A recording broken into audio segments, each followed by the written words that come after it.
Conseguir el poder, y en este caso el político, siempre ha inspirado historias al estilo shakespeariano de Macbeth.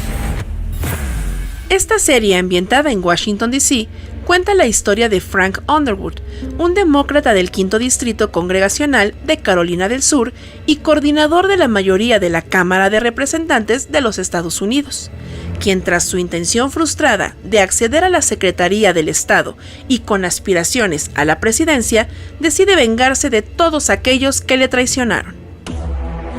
Junto con la complicidad de su astuta mujer, Claire Underwood, se aprovechará de los medios de comunicación para conseguir desestabilizar las carreras políticas de sus adversarios y así tratar de obtener el tan ansiado poder político por el que está dispuesto a hacer el trabajo sucio.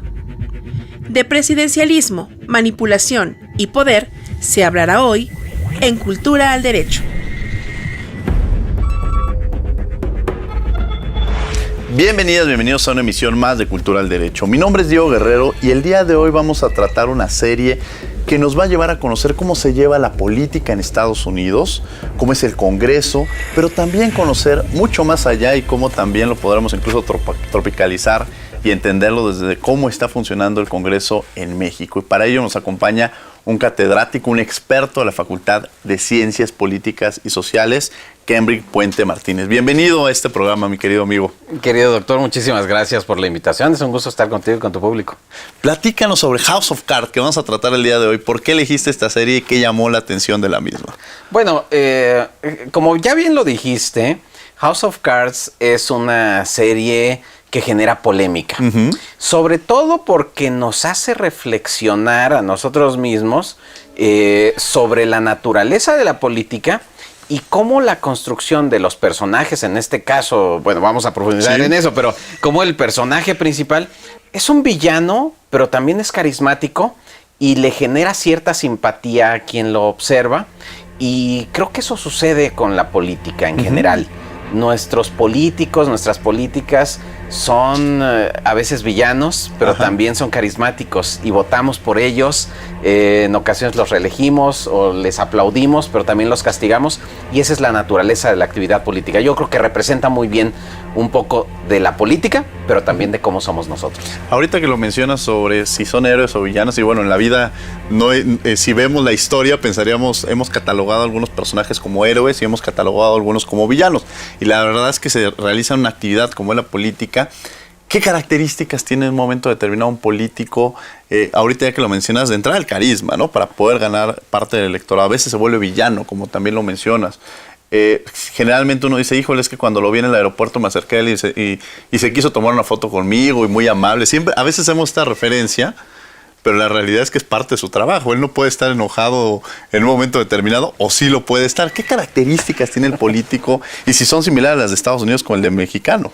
Claro, bueno, a ver, has abierto muchas puertas por dónde entrarle, pero sí, a ver, el oficio de la política es uno de los oficios más antiguos. Se pelea con otros dos o tres sobre cuál es el oficio más antiguo, pero el oficio de la política, diríamos que mientras exista una sociedad, va a haber política, porque se cree que en la naturaleza de las personas no se pueden gobernar a sí mismos, no pueden controlar sus ímpetus, sus pasiones, y en el deseo de poder, de controlar al otro, entonces se tienen que institucionalizar, o se tienen que crear un pacto social, firmar un contrato social, etcétera. Y entonces de esa forma nos civilizamos.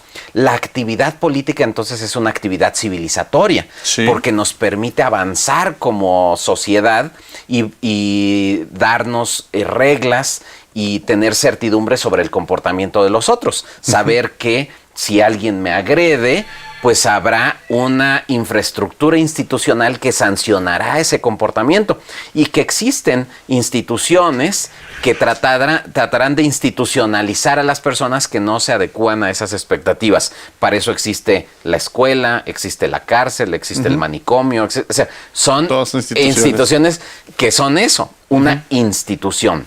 Bueno, El político, hoy lo pensamos en términos contemporáneos, el político carismático, el político populista, etcétera, pero la actividad política ha tenido una evolución de siglos y ha ido cambiando la forma en la que entendemos la actividad política. Hoy en día, lo que tenemos ya es que los políticos son responsables ante las personas que los eligen o que los ponen en esas posiciones de autoridad.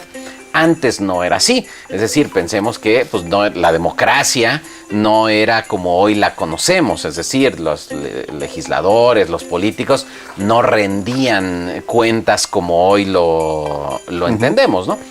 Entonces, si pensamos en la naturaleza de la política, yo diría, vamos a pensar en que no existe, como digamos, el manual del político perfecto, porque lo que tratan de hacer los políticos es de sobrevivir en la política. De hecho, el objetivo de cualquier legislador o de cualquier político es mantenerse vigente políticamente. Sí. Aunque para eso tenga que rendirle cuentas a la ciudadanía, aunque para eso tenga que hacer acciones que sean acciones carismáticas o populistas, esa es una actividad natural, pero que lo hacen no solo porque les gusta, sino porque de eso depende su capacidad de sobrevivir en la política. Ahora, el político inglés o el político estadounidense, el político mexicano, yo creo que tienen características distintas, pero también similitudes, ¿no? ¿Cuáles serían quizás las características que tienen por un lado, pero también las diferencias que pudiéramos encontrar? Sí, bueno, decía David Mayhew, un teórico norteamericano de la Universidad de Yale, él decía, él hablaba de los diputados, que él estudió mucho a los diputados, y él decía que son reelection seekers, es decir, lo que van a buscar siempre es la reelección. Esto dirían, bueno, pero en otros países no hay reelección, etcétera. No, él a lo que se refería es que van a utilizar todos los recursos que estén a su alcance, recursos personales, recursos económicos, recursos institucionales, todo lo que esté a su alcance, para beneficiarse de esos recursos, tener ventaja frente a cualquier otro competidor, y en esa medida, esa ventaja le va a representar un beneficio electoral en un régimen democrático. Y en ese régimen democrático, aunque dicen las reglas que deben de ser condiciones equitativas, realmente nunca son equitativas, porque quien ejerce un cargo, quien tiene una posición política, pues está en una posición ventajosa frente a cualquiera que lo está desafiando. De hecho, eso es lo que hace Frank Underwood, el protagonista de nuestra serie, que él es un político que de un pueblo muy pequeño del sur de Carolina del Sur, creo es, y es un diputado que tiene grandes aspiraciones, pero él sabe que no puede aspirar a ser presidente de Estados Unidos si primero no logra una u otra cosa. Eso que nosotros vemos que a Frank Underwood va logrando poco a poco es algo que los teóricos han llamado la ambición progresiva, y es algo que le es natural a todos los políticos. Sin esa ambición progresiva no tienes posibilidades de crecer políticamente. Claro, regresando un poco también a House of Cards, veríamos que desde luego hay un tema de ficción, como toda serie. ¿Esta serie supera la política, pudiera superar la ficción? ¿Crees que pasa eso? ¿Y qué tantas similitudes tiene con el caso de la política en Estados Unidos? Recordemos la primera escena de House of Cards en donde Frank Underwood escucha fuera de su casa que atropellan a un perro, y entonces se acerca, ve que el perro está moribundo y dice, hay dos tipos de dolor: el dolor que es útil, que te sirve para crecer, y el dolor inútil en el que nada más te quejas. Y entonces llega, observa, ve a la cámara, además rompe la cuarta pared, que es muy interesante. Pocas series de drama lo hacen, y en esta rompe la cuarta pared, y entonces dice, ve a la cámara y dice, ni modo, alguien tiene que hacer el trabajo sucio. Y cuando dice alguien tiene que hacer el trabajo sucio, dice, y a veces hay que tomar decisiones que pues a lo mejor a los demás no les van a gustar. Y en eso asfixia al perro que está quejándose después de ser atropellado. Uno se enfrenta desde la primera escena a este hombre que tiene virtudes y que dice, hay quien tiene que hacer el trabajo sucio y ese soy yo estoy dispuesto a hacer esto. ¿Por qué? Pues porque yo tengo esta ambición para seguir creciendo. Si me dices, hay muchas diferencias entre el político en México, el político británico, es muy diferente, o realmente tenemos en todos los países muchos Franks Underwood que están ahí. Yo diría, la actividad política tiene muchas similitudes, pero sí depende del contexto.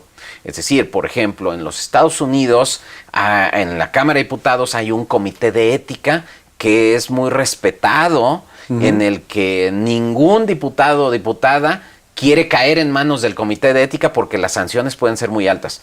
En el Reino Unido, por ejemplo, en el Parlamento británico, en 2009 hubo un gran escándalo de corrupción de diputados y diputadas que hizo que reformaran muchas reglas, que crearan un nuevo órgano de control interno, una especie de contraloría que es externa.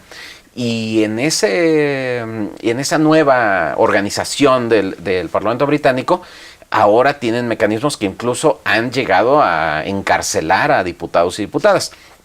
En un país como el nuestro, en donde muchas veces se crean este tipo, en México hay un comité de ética en la Cámara de Diputados, pero con escasa capacidad de sanción. Es más protocolario.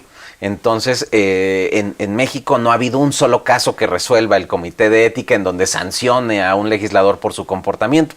Entonces, ahí, ¿qué quiero decir con esto? Las instituciones importan y depende del funcionamiento de las instituciones cómo se comporten los legisladores. Entonces, si aquí sí hay un comité de ética, pero saben que esto se puede resolver con un acuerdo político, pues entonces seguramente el comportamiento será más laxo. Y por eso a veces vemos que en los debates parlamentarios se rompen ciertas reglas de respeto, de cordialidad, de civilidad entre unos y otros, a diferencia de otros países en donde hay mucha mayor civilidad en los debates parlamentarios. Vamos a tener que ir a un corte, pero no se vayan. Estamos en Cultura del Derecho platicando de House of Cards, pero sobre todo también teniendo un poco sobre el sistema político tanto estadounidense como de otros países, incluido México.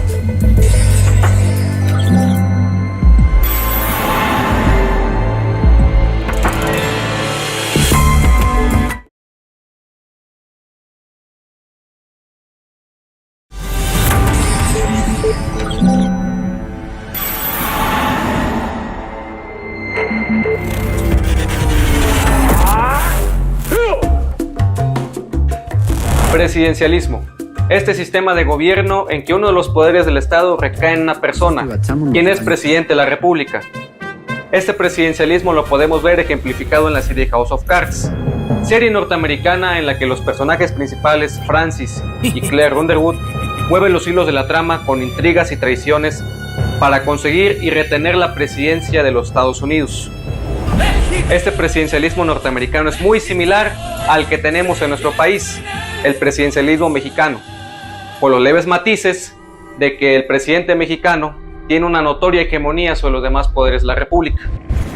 En House of Cards podemos ver también aspectos de la real política, como puede ser el manejo de los medios de comunicación, los activistas sociales y demás aspectos para el juego del poder.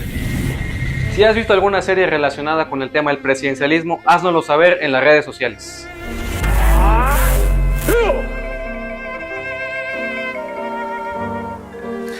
Estamos de regreso en Cultura del Derecho platicando sobre esta serie House of Cards. Para ello me acompaña Kenrick Puente Martínez, quien es catedrático de la Facultad de Ciencias Políticas y Sociales. En el bloque anterior ya hemos transitado, hemos reflexionado en torno a esta serie y en torno también a si la ficción supera la realidad o la realidad supera la ficción. Sí, dramatizada, pero nos habla un poco sobre cómo funciona la política en un momento determinado con algunos aspectos que ya nos hiciste referencia. Platícanos un poco más sobre cómo funciona el sistema político en Estados Unidos, sobre todo para quienes nos ven y que a veces no encontramos estas distinciones de uno con otro, ¿no? Claro, muchas veces creemos que todos los países son iguales, sí. Que tienen las mismas fórmulas y que tienen las mismas instituciones o los mismos procedimientos. Y la verdad es que no es así, Porque cada sistema político, de hecho su régimen, que es el conjunto de reglas con las que se van ordenando internamente, pues es el resultado de muchos factores, del factor de la historia, del factor de la cultura política, de eventos a veces traumáticos en una sociedad. Entonces van definiendo los rasgos del régimen político. Estados Unidos tiene históricamente uno de los modelos democráticos más avanzados, o al que ahora pondríamos en duda, pero digamos que ha tenido durante muchos años uno de los regímenes democráticos más avanzados por el alto involucramiento de la sociedad en las actividades públicas. Hay una gran participación de la sociedad, no solo en las votaciones, sino en la vida en general. A través de las iglesias, los clubes deportivos, los clubes comunitarios, la actividad social, filantropía, etcétera. Entonces, eso es muy importante para entender los rasgos del sistema político, porque es una sociedad en donde tienen mucha cercanía con sus representantes y con sus autoridades. Les están exigiendo permanentemente, les están pidiendo que rindan cuentas en sus distritos permanentemente. Si recordamos, por ejemplo, en el capítulo 3 de House of Cards, Frank Underwood es líder de la mayoría en el Congreso y está en una negociación sobre la reforma educativa, que es el principal proyecto del presidente al cual él está apoyando. Y en esa negociación él se tiene que ir abruptamente a su distrito, lejos de Washington, para ir a un velorio de una joven que tuvo un accidente en su distrito, la hija de un pastor. Entonces dices, pero a ver, ¿pero por qué eso? ¿Cómo eso es posible? Es decir, ¿qué no ve la importancia de la reforma educativa? Claro. Es una reforma nacional, la prioridad del presidente, la principal reforma del presidente. Y él lo que está haciendo es calculando los costos y los beneficios. Y entonces lo que está haciendo es decir, a ver, a mí me cuesta más en términos de viabilidad electoral, de viabilidad política, quedarme aquí sentado en esta negociación, y me da más beneficio ir al distrito. Claro. Ahora, regresando a tu pregunta, eso no lo haría un legislador mexicano. ¿Por qué?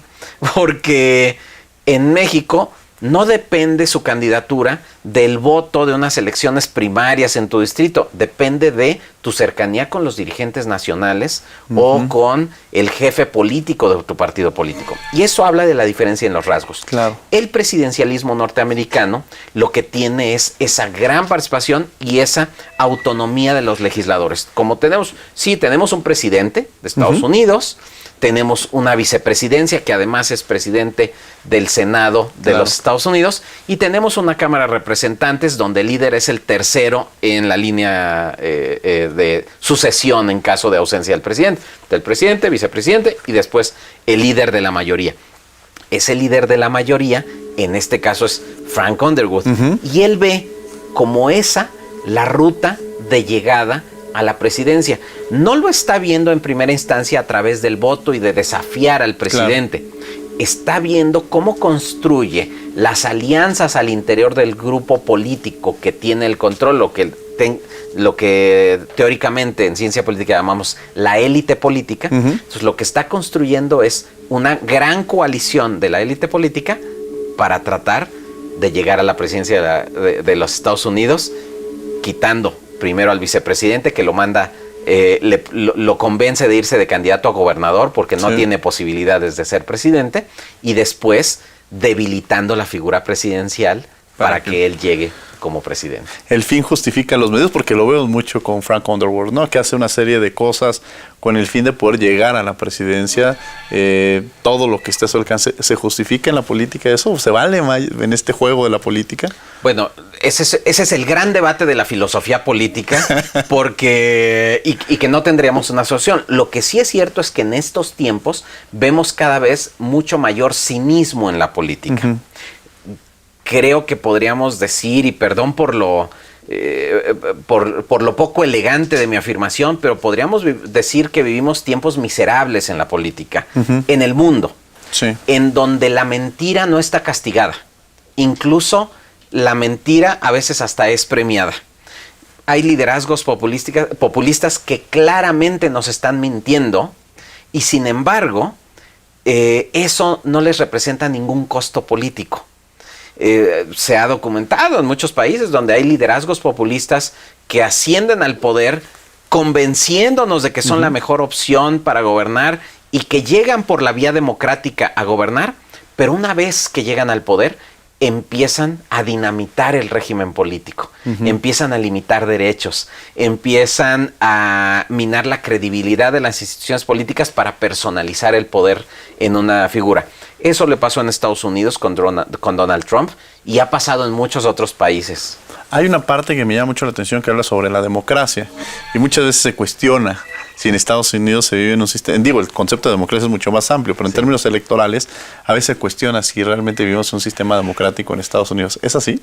A ver, en Estados Unidos sí vive en un régimen democrático, sin duda, pero es un régimen democrático que ha exhibido sus debilidades frente al surgimiento o la emergencia de un liderazgo populista como el de Donald Trump. Es decir, demostró sus fragilidades. Lo que quizá nos hemos equivocado durante muchos años es pensar que el régimen norteamericano es el modelo a seguir de las democracias contemporáneas. Yo creo que ese es uno de los grandes errores de los politólogos contemporáneos que habían visto el régimen norteamericano como una muy buena opción para construir los modelos de sus transiciones democráticas, es decir, los países que transitamos de dictaduras o de regímenes autoritarios hacia las democracias, veían en el modelo norteamericano una muy buena alternativa con el modelo a seguir. Y lo que se ha demostrado con la emergencia de los liderazgos populistas, yo diría, no solo el de Trump, también de otros liderazgos populistas norteamericanos, es que no es un modelo a seguir, sino que nos debe de alertar sobre en dónde tenemos que construir mucha mayor fortaleza institucional. Y en el caso de México y en otros países de América Latina, justo nos debe de alertar porque podríamos llegar a un estadio donde no importan las leyes, lo que importa es la persona. Y esta idea del fin justifica los medios, que es una idea maquiavélica del ejercicio del poder, justo lo que trata de decir entre líneas es, pues si las reglas nos obstaculizan el ejercicio del poder, lo que está mal son las reglas. Quitemos esas reglas. Y ese es uno de los problemas de las democracias contemporáneas. Cambridge, desafortunadamente se nos ha terminado el tiempo, pero ¿algunas reflexiones para concluir este programa? Bueno, House of Cards es una muy buena serie. No que creamos que Frank Underwood es el político a seguir, ni un modelo a seguir, sino justamente lo que hace esta serie es demostrar las fragilidades de la condición humana, de la actividad política y de las democracias contemporáneas. Nosotros como ciudadanía tendríamos que empoderarnos, estar más cerca de nuestras autoridades, exigirles que rindan cuentas por sus acciones, que justifiquen sus decisiones, y esa sería la mejor garantía para una viabilidad democrática, para preservar el régimen democrático independientemente del surgimiento de liderazgos populistas. Yo diría que esa es una lección para los tiempos contemporáneos. ¿Qué le diría rápidamente a aquellos que dicen a mí no me interesa la política o no me gusta la política? La política es muy importante, que no se la podemos dejar solo a las políticas y a los políticos. Tenemos que apropiarnos de ella porque esa es la garantía de nuestra propia libertad. Cambridge, muchas gracias por haber estado con nosotros. La verdad es que hemos disfrutado esta charla y seguramente te tendremos próximamente para seguir dialogando en torno a la política, las series, el derecho. En fin, te agradecemos mucho que hayas estado aquí. Yo encantado. Y desde luego les agradecemos a ustedes que nos hayan acompañado en una emisión más de Cultura del Derecho. También los invitamos los martes estamos en Radio UNAM, el 96.1 FM en Derecho a Debate. Pero por lo pronto, que tengan buen día.